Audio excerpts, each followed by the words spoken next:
And welcome back as we journey through Acts chapter 2.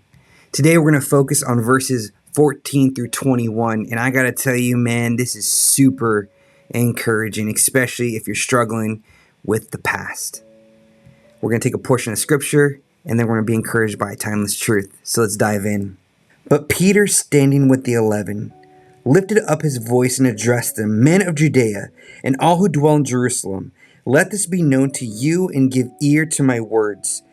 For these people are not drunk as you suppose, since it is only the third hour of the day.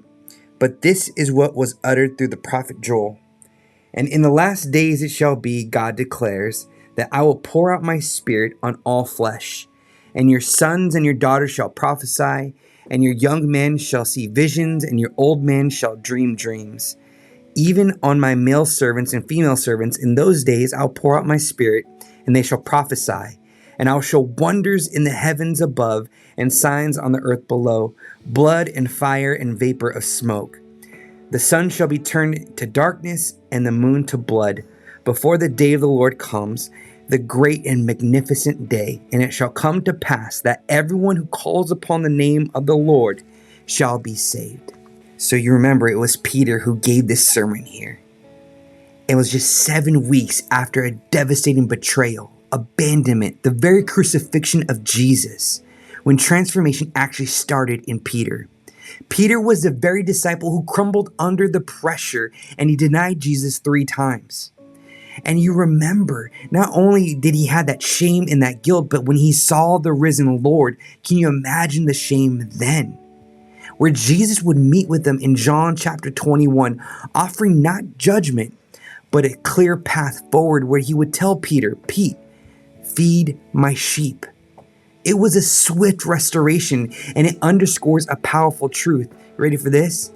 God's grace moves quickly to redeem and repurpose even after our most significant failings.